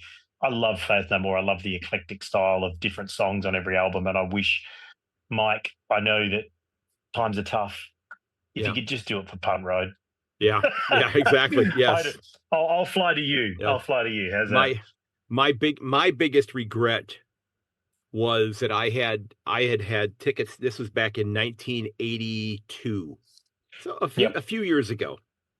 You may remember 1982 being a very important year in terms of Ozzy Osbourne's career. Yep. Um, I had tickets to a band that the show ended up getting canceled because their sound truck was stuck in the mountains like 300 miles away. We were sitting at the arena ready to go to the show. This is, pre-cell phone, so we have no idea that nobody from the show was actually at the arena. So concert got canceled. Took the tickets back to the place where we bought them. Um, hey, the only other show that's coming up here very soon, and I was actually a few weeks away from leaving to go into the Navy, and Yep. I joined the Navy March the 2nd, 1982. Yep. 17 days later, Randy Rhodes died. Mm. And 2 weeks before I was leaving to go into the Navy, I had the opportunity to go see Ozzy, and it didn't fit into my schedule, so I was not able to get those tickets to go see him in '82. And that's is something that to this day I just kick myself for. Yeah, Yeah, just that's tough. yeah, Would have been an epic concert. yeah. It just really really bums me out there. So now, And I think, yeah, sorry, I was just going to say, like, if you're thinking about people that are no longer with, Dio's the mhm, one that not on purpose, but I went to Europe for yeah, a holiday when I was about 20 something, and he came down here for the Heaven and Hell tour. And both my brother and I independently were not in Australia at the time, like the only time. yeah, I know it was just and the problem was we'd booked all the flights and everything, but so it wasn't going to happen. So right, right, that's yeah, similar to regret. yeah, yeah, absolutely. So I know that this is that hypothetical I told you I was going to get into with Mm, you here. mm, Okay, I know that you are a huge fan of Megadeth. Would yes, you say probably your favorite band? they're definitely my Okay. favorite band. Okay. So, um, in a way, are you secretly happy that Dave Mustaine got booted from Metallica, or do you wish that things had worked out and you would have loved to seen what that band would have become with the original lineup? And there's a follow up that I'm going to ask you to that as well. Wow. That's a deep question. Look, if I was some type of scientist, I'd invent some way to get to a parallel universe where they were still playing, so I Yeah. could see what Yeah. it was like. Look, the old comment is, "I'm so glad that we have two bands," and I really am. Hmm. But it would have been fantastic to have seen how that had progressed. I think it probably would have progressed quite differently than a lot of people think that it might have. Yeah. And either way, it would have been amazing. But look, Dave Mustaine is he's kind of a force of nature. He's a very unique individual. And in Australia, we love underdogs and we love the person that struggles and then fights back.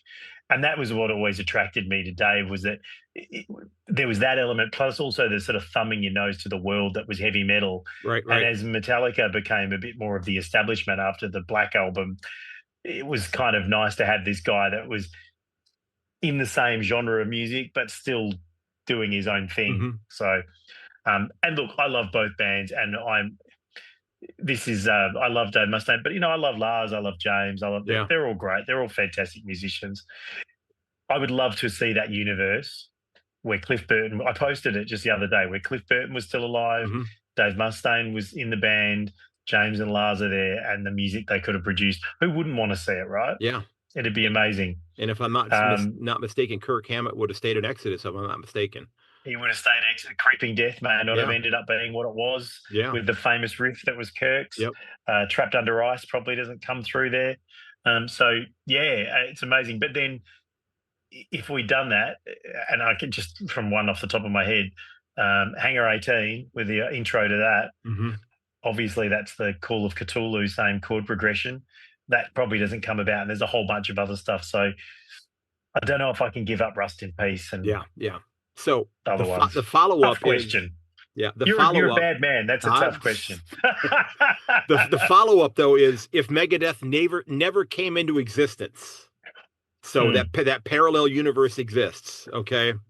It's kind of like the TV show The Man in the High Castle. Um, hmm. you know, Yes. what what would be the other band that became part of the big four to go along with Anthrax and Slayer and Metallica? Who's number four in the big four? Or do we only have a big three? Yeah, that's wow. That's also a very good question. Well, if Kirk Hammett stays with Exodus, maybe that's interesting. That's an interesting point. Um, Dave Ellison, can he go off and do a different band? I don't know. I don't know if he's got the chops in that. And that Well, he was such a must. He was so intrinsically linked to Mustaine. I don't know if that yeah. would have worked Well, I out. mean, So let's be honest. We don't want to necessarily give, Dave Ellison a lot of alone time. Um, there's no hidden cameras, is there? Yeah, he doesn't need any more than of a hand that he's already had. Um, uh, yeah.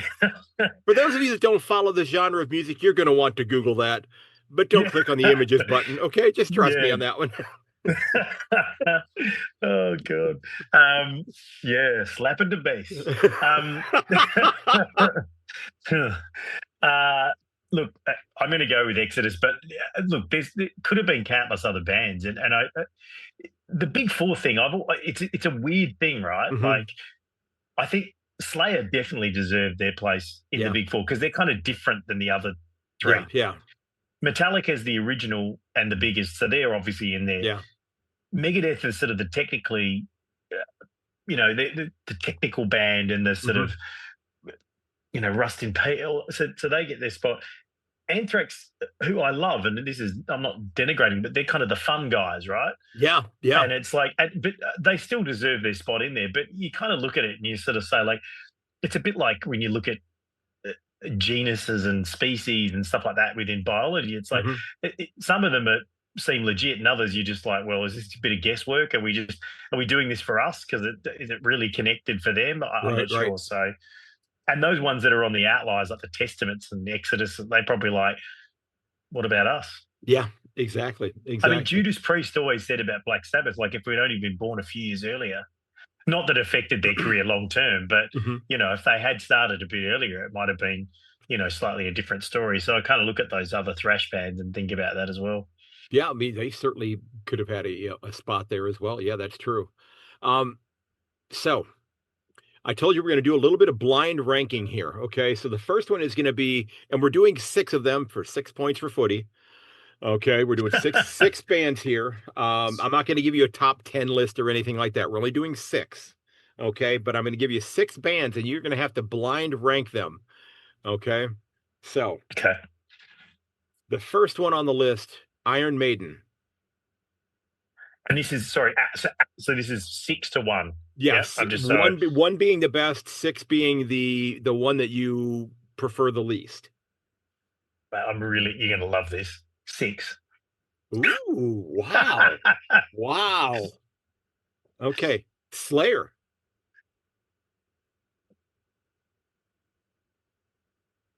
I can't. 5. Okay. Okay.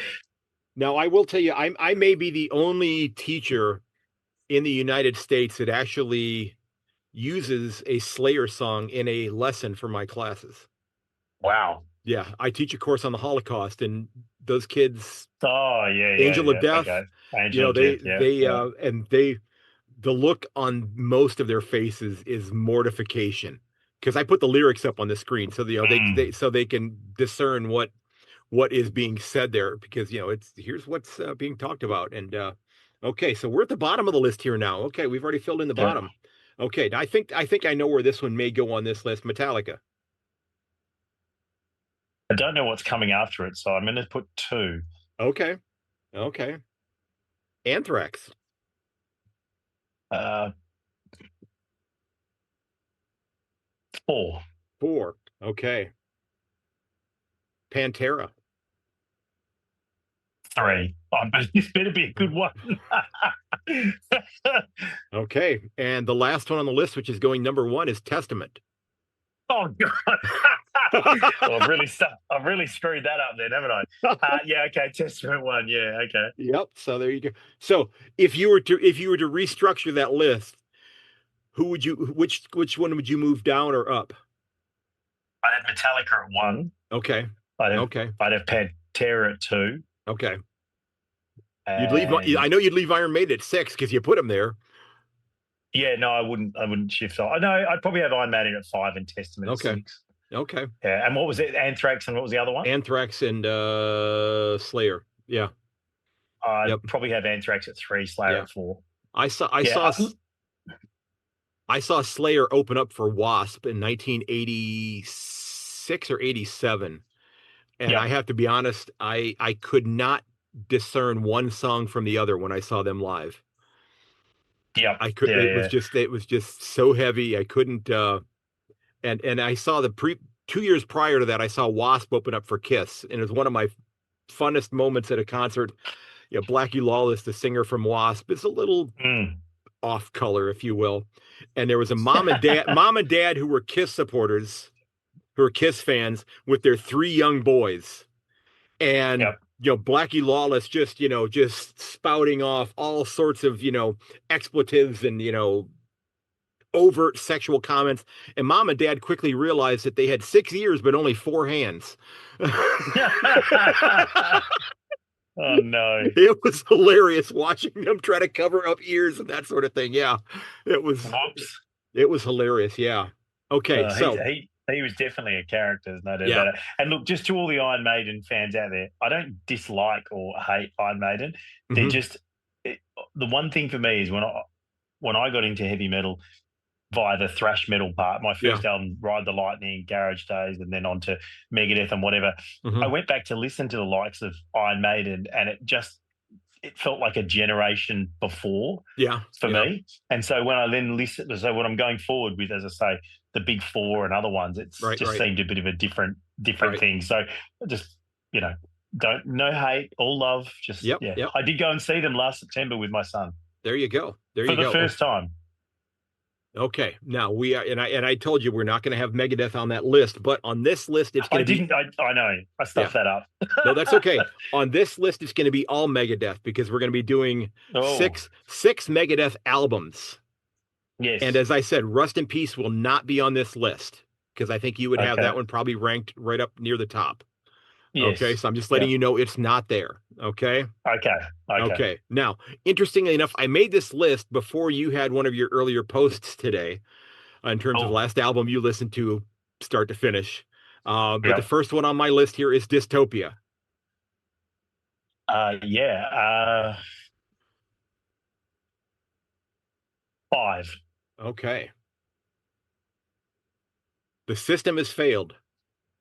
Now there we go. 3. Okay. I'm a big fan of the System as well. It doesn't get enough love. Countdown to Extinction.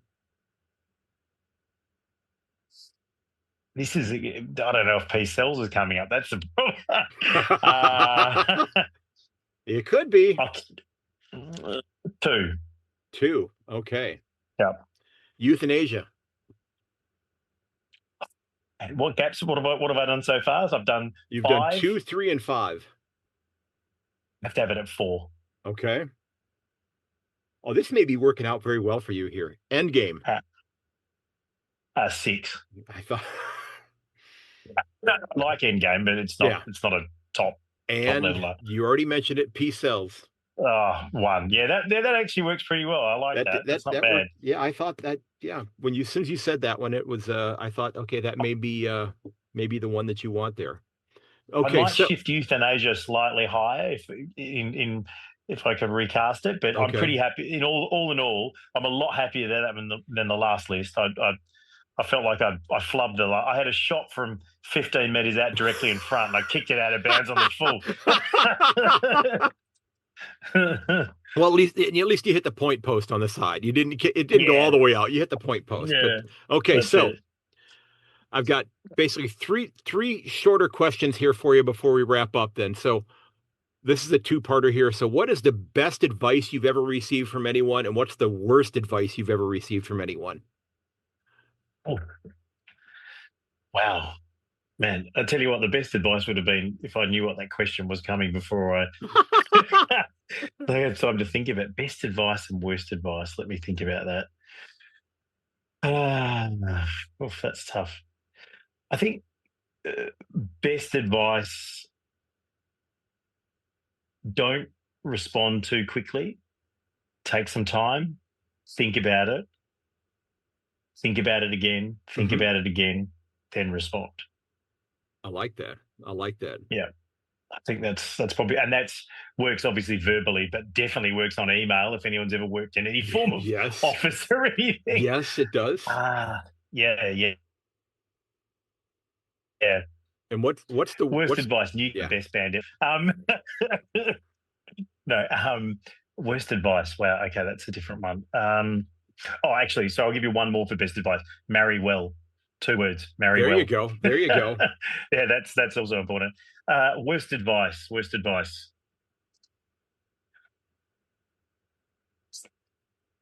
Wow. Worst advice. I've just ignored most of it. Um, Well, that's okay if you've been able to put it out. I mean, I had, I'll just give you an example. My ah, dad, we get lots and lots of snow here, and we talked off air about my mm, dad already, but he used to say that when you find yourself driving in bad weather, go as fast as you can. That way you spend less time in it. yes. Yeah. Yeah. So that's really I bad like advice. it. I like it. I think one I do remember, my dad told my brother and I that it wasn't a shish kebab, it was a shish kebab. Yeah. Now, this hurt my brother more than me because he went to school and said shish kebab and then got completely written off for it. This is a very minor thing, but it's the pronunciation of words I think that are bad there. But look, I'm sure there's been some absolutely horrendous advice, and I just can't remember it off the top of my head. So I apologise for being a bad guest. But marry well. There you go. There you go. That's an Okay. important one. So the last question for you here, and Mm. I'm going to say that we have to I'm gonna actually vary the question that I was going to ask here. If you are setting up a music festival at Opta Stadium, they put you in charge of booking the venue and booking the bands. What 3 bands that have come into existence, say, since the year 2000, would you be inviting? Because I'm cutting off a lot of Jeez. the other ones. So which bands of the last quarter century would you want to invite? I really narrowed the focus on this one here because I have a feeling I know that Wow. who would be there, but who would you have at the show? Since the year 2000. That's okay. Look, mine would probably be. I'm not sure on the dates of when these guys came in, Don't worry, I'm not going to but Google it. yeah, okay. So weirdly enough, and we just talked about them earlier, the Presets, who's the band that my wife and I actually ended up getting together, I would definitely have those guys in there, Now and that would be a great. let's keep in mind you are going to be inviting other people to this show, not just the two of you. But Yeah, they'd be huge in Australia. They'd be massive. Um, wow, other bands, 2000. Audio Slave. Can I have okay, someone who's not alive? Does that sure. count? Yeah, I mean it's yeah, we got parallel universes going on here. Of course they count. Yeah, okay. And the Dave Mustaine solo band that never happened in the other. Oh, um, um,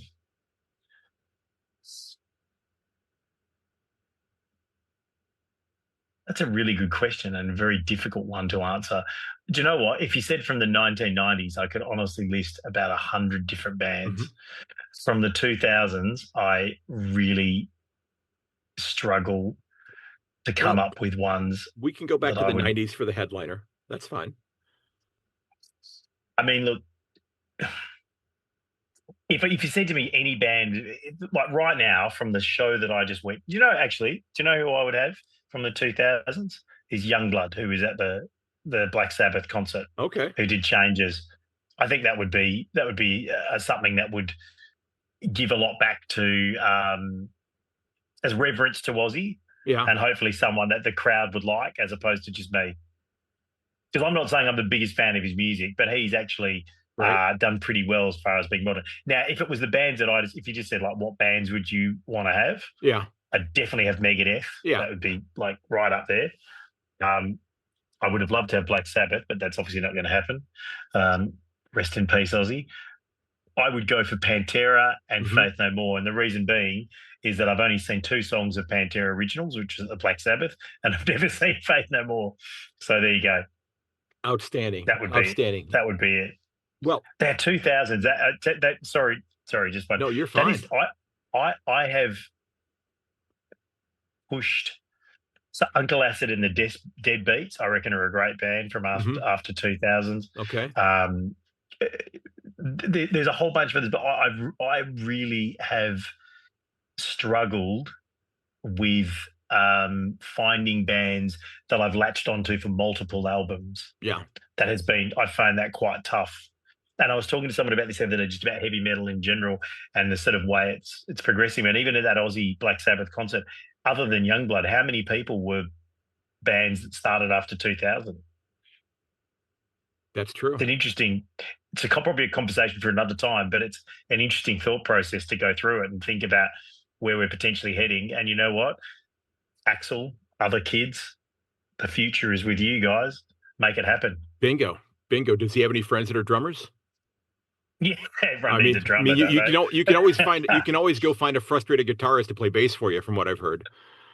I did it. I did it quite successfully. I actually said to him the other day, "I'm going to get an electric drum kit, and you're going to learn how to play it." And Yeah. he's like, "Why is that?" I said, "It's called flexibility, my son. Yeah. There you Always go. be flexible, and then you'll be desirable." Yeah. You could be like, what is the Tobias from Ghost, where I think he plays pretty much everything on the album, and he just brings, tour Yeah, musicians out with him. that's it. What would be Yeah. your three from after 2000? Oh crap. I don't know. I'm a hell of a lot older than you are. I don't know. I mean, I would have to go back and see probably maybe when like Disturbed started. I think they started after 2000. Yeah, Um, I'm not sure exactly, but okay. I don't. I mean, It's so straight. yeah, I mean, I'm thinking of ones that I've seen recently. I saw, I really enjoyed Falling in Reverse live. Oh yeah, I saw them open up for Disturbed. yeah. Um, and I'll tell you one I think I would, I love the genre of movies that they talk about, but I really like the stuff that Ice Nine Kills has done over the last 5 or 6 years with all of the horror film themed songs. Yep. And just, I listened to it. There's a new Falling Reverse song that went up on Spotify yesterday that I was not a big fan of. But I mean, I will be honest, their most recent album, I listened to that one a lot. Mm, It's been a really tough year, and that album really spoke to me quite a bit. mm. They did the remake of Last Resort, which was Yep. phenomenal. And I mean, the music videos that they put out are top notch. I mean, they're cinematic Mm. in terms of what they do. It's just it really resonated with me. It's kind of the stuff that I think I needed to listen to when I'm out on long walks and that sort of thing. But Yeah. that was a huge album, and they were in my top five bands for last year on Spotify. I mean, Megadeth was there, Disturbed, Falling in Reverse was there, Yep. Ghost was there, and then there's a lady who is she's a country singer. She's Canadian, but she lives in New Zealand. Who's Right. number four on my list by the name of Tammy Nielsen, who I sent her a note on Instagram, and I've traded a couple little messages with her. She's been touring with Willie Nelson here in the U.S. recently, but Right. I told her she reminded me of a combination. And you may not be familiar with a country singer by the name of Dwight Yoakam. Yeah, Um, I know. He was yeah, in the Terminator 2 soundtrack yeah, when he but walks in at the start. Yeah, that's yeah, but his songs used in Terminator 2. I said she reminds me of if a combination of Dwight Yoakam and Amy Winehouse, and she was like, that is a really strange combination, but she said that really works. And so she was like, Yeah. I love that comparison there. So, but yeah, she was number four on my list. And it was like the old Sesame Street thing. Like one of these things is not like the other. Uh, Yes. Yeah. Yeah. she just didn't mesh. She didn't mesh with any of the other ones there. So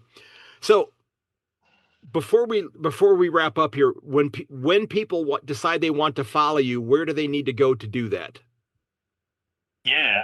So punt_RD on X, Punt Road vids on YouTube, and then I think everything else is just Punt Road on Instagram and TikTok and all that stuff. I'm doing my best to get with the youth on TikTok, and I just failing miserably.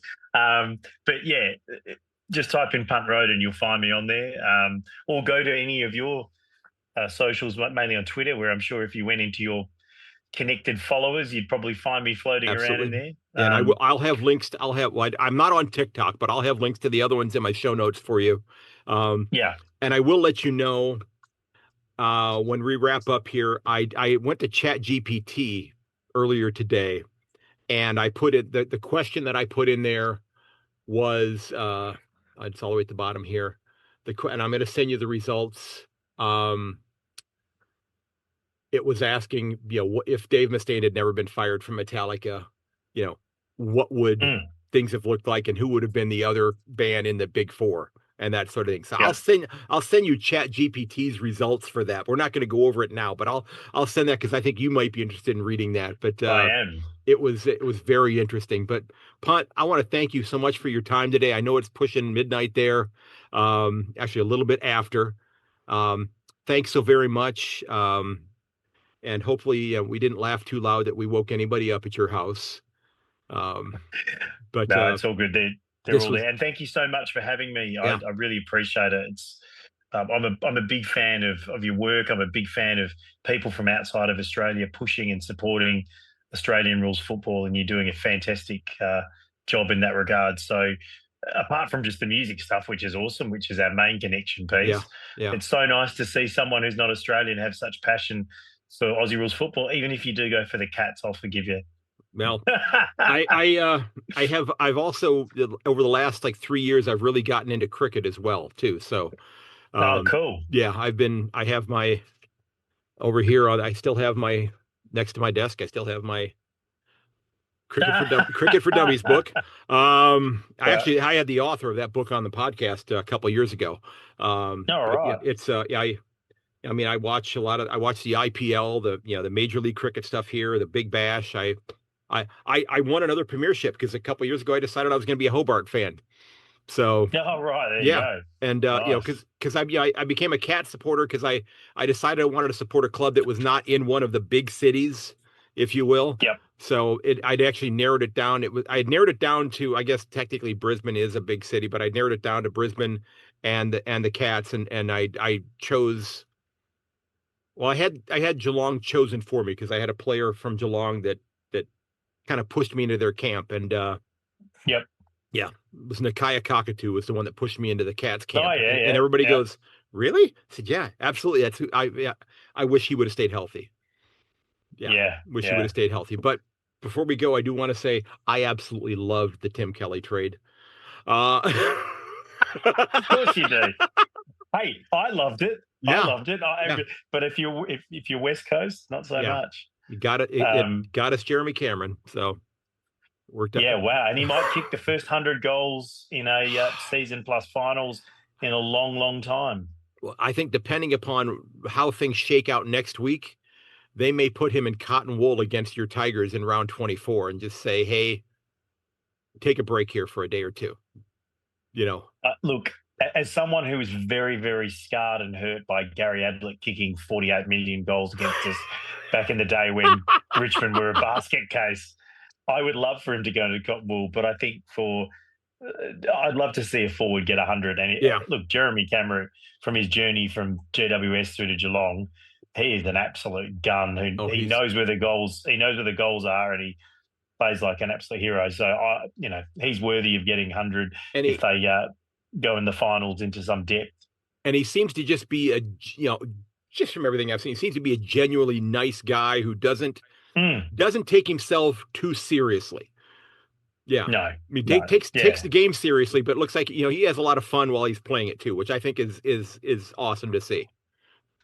It is awesome. And as someone who grew up in an era where people kicked, 16 goals in a game and Yeah, 100 goals in the yeah, regular season, it's nice to see that. And I mean, wouldn't it be amazing if Geelong won the grand final, he kicked yes. 100 goals in the grand Oh, final, and they were down by a point? They went up by 5 points. The crowd runs on. Like, oh man, I don't know what the AFL would do if someone kicked 100 goals in a grand final. That would yeah, be a moment of crowd that would be. control and despair for management. I would be okay. I would be okay with that. And even if he just finished with 99, I would, as long as it ended up with the premiership, I'd be okay with that. And it's interesting because the way things are looking right now, Brisbane's free falling because they still close out the year with Adelaide and Hawthorn. I mean, they've Yeah, got, Collingwood are in free fall as yeah, well. yeah. I mean, I'll be honest, I would love to see Brisbane fall out of the 8 because they've had the Cats number this year. Um, yeah, Well, if anyone can jump in, it'll be the little upstarts from Fremantle. yeah, They've sort of come good at the right time of the year, and Voss is as much an old school forward as we've seen in the last sort of 10 years. And hmm his little signal to the crowd over the weekend and telling them to shut their mouths, he's something else. So yeah, Geelong, Adelaide, Freo are sort of coming good at the right time and are at the right end of the ladder. Collingwood, Brisbane, less so.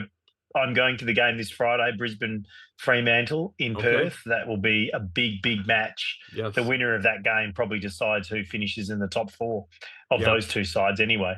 Yeah. So, And Gold Coast has that extra game that they have to play, what, 5 days later, against Essendon to yes. kind of, and that could be interesting because if they're in, if they don't have a shot at, say, a top 4 spot, how do they approach that game? Do they Yeah. rest some players and say, okay, we're in the 8, we've got a home final, we're going to go ahead and rest, Matt Rowell Yeah. and Yeah. Tuke Miller and let him get his leg healed, and Ben King's going to take the day off as well, and we'll just fly with some kids and get them game experience, and I don't know, Yeah. I think that'd be you've got putting to, Wits in yeah, cotton yeah, wool and a few of these other guys. yeah, And it's not too dissimilar to what Freo did many, many years ago, where they made the finals and they knew they were there, so they just rested players. Now they hmm, brought that week in to try and counteract that. But if I'm Gold Coast, I'm still resting them, right? Like, why yeah, not? I'm not everyone, but certainly some of the big guys and your more yeah, important players. yeah, So it'll be interesting to see how it all pans out. And it's a very condensed and tight from Bulldogs up, from ninth up.